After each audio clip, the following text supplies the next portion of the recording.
नमस्कार साथियों, सफल आईएएस में आपका हार्दिक स्वागत है। रोज की तरह आज एक नए मुद्दे पर चर्चा के लिए हाजिर हैं और यह मुद्दा यूपीएससी के प्री में भी पूछा जा सकता है और मध्य प्रदेश लोक सेवा आयोग की आगामी जो मुख्य परीक्षा है उसके अंदर जो आंतरिक सुरक्षा वाला टॉपिक है उसके तहत इस पर टिप्पणी आ सकती है।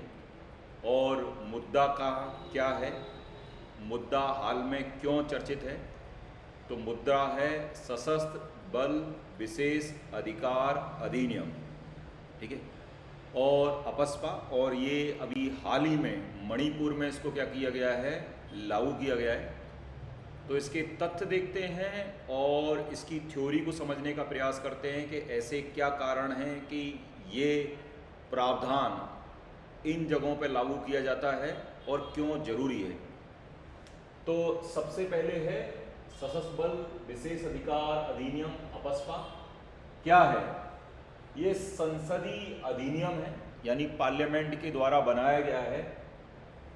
ये जो पार्लियामेंट के द्वारा बनाया गया है जो एक विशेष शक्ति प्रदान करता है, विशेष शक्ति प्रदान करता है उन क्षेत्रों के लिए जो अशांत क्षेत्र हैं। अशांत क्षेत्र का मतलब है कि यहाँ पर कुछ इस प्रकार की गतिविधियाँ हो रही हैं जो भारत की संप्रभुता अखंडता को प्रभावित कर सकती हैं, या ये कहें कि यहाँ पर कुछ इस प्रकार के दल या आतंकवादी संगठन हैं जो भारत सरकार को चैलेंज कर रहे हैं या भारत सरकार के सिस्टम को प्रभावित करने का क्या कर रहे हैं, प्रयास कर रहे हैं।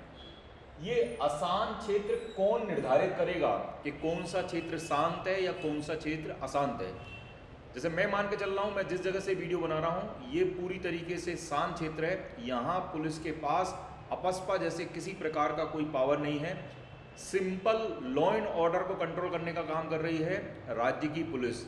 लेकिन कुछ विशेष परिस्थितियाँ ऐसी बनती हैं जहाँ पर कुछ फोर्सेस को विशेष अधिकार दे दिए जाते हैं और ये विशेष अधिकार तब दिए जाएंगे जब वो एरिया क्या होगा, अशांत होगा।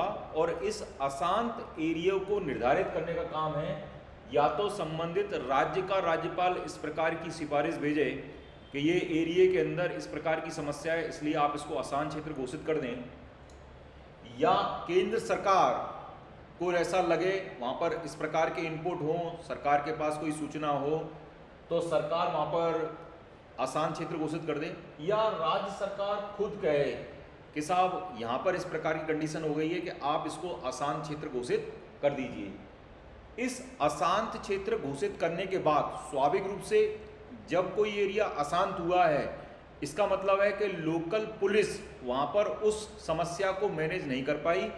यानी कह सकते हैं हम कि सबसे पहले जब समस्या उत्पन्न हुई होगी तो लोकल पुलिस ने अपने स्तर पर उसको मैनेज करने का प्रयास करा होगा, लेकिन वह पुलिस किसी भी स्थिति में वो परिस्थिति को मैनेज नहीं कर पाई। इसलिए वहाँ पर सशस्त्र बल और अर्धसैनिक बल को भेजा है या भेजना चाहते हैं।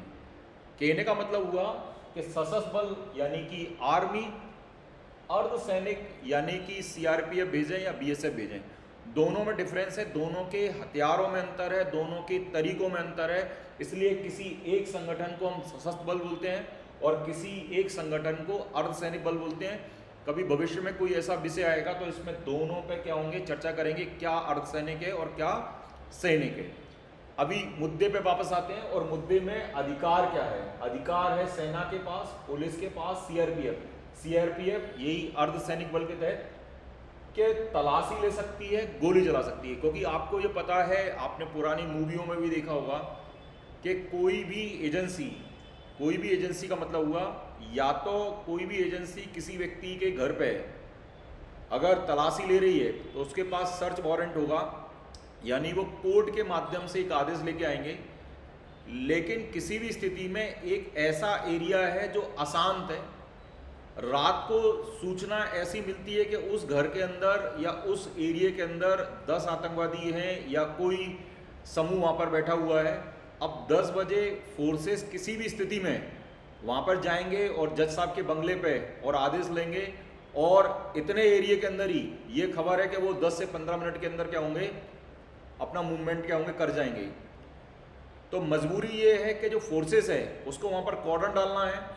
कॉर्डन के साथ साथ हमको नहीं पता कि वहाँ पर हथियार का क्या लेवल है, 303 है, AK-47 है, इंसाज है, ठीक है, रॉकेट लॉन्चर है, क्या उनके पास है, क्या माइनिंग की व्यवस्था है उनके पास, क्या स्थिति है।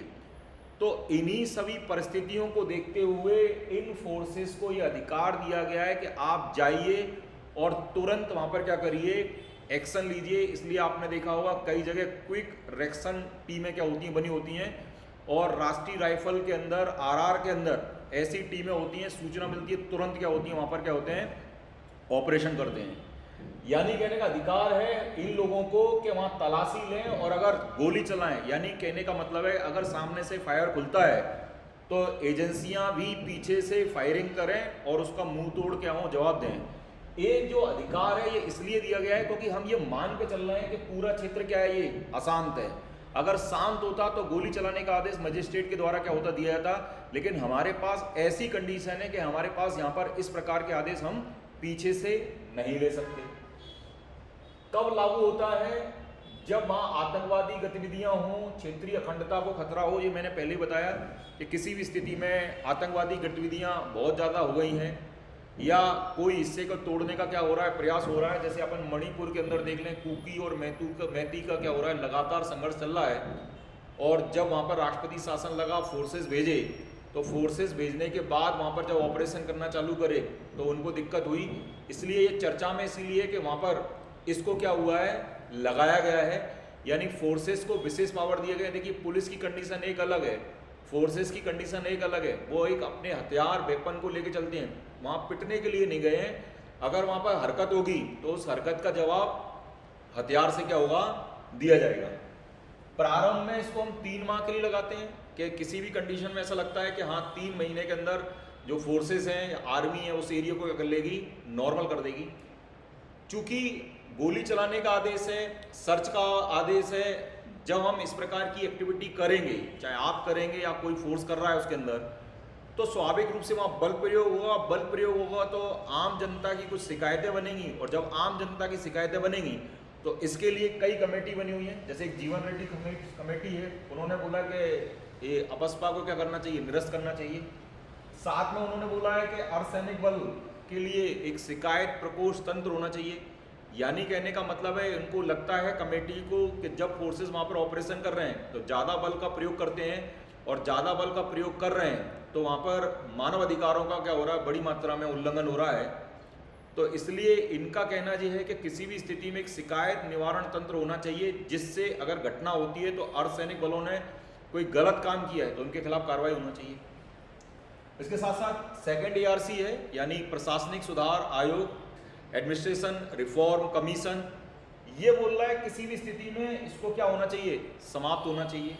यानी किसी भी स्थिति में इसको क्या होना चाहिए, समाप्त होना चाहिए। तो ये अलग अलग दृष्टिकोण दोनों कमेटियों के क्या हुए हैं, बने हुए हैं। लेकिन भारत सरकार ये मान के चलती है कि अभी भी इसकी क्या है, ज़रूरत है। इसलिए ज़रूरत है क्योंकि अगर हम सामान्य प्रोसेस के माध्यम से ऑपरेशन करेंगे और अगर आर्मी के पास या सशस्त्र बलों के पास किसी प्रकार का कोई अधिकार नहीं होगा तो वो गंभीर चुनौती क्या होगा, हमारे सामने क्या करेगा, पेश करेगा। तो साथियों, इससे मेंस में एक टिप्पणी क्या हो सकती है, आ सकती है, ठीक है। और सिंगल लाइन में भी कोई क्वेश्चन आपसे क्या हो सकता है, पूछा जा सकता है। तो रोज की तरह आपका बहुत बहुत धन्यवाद।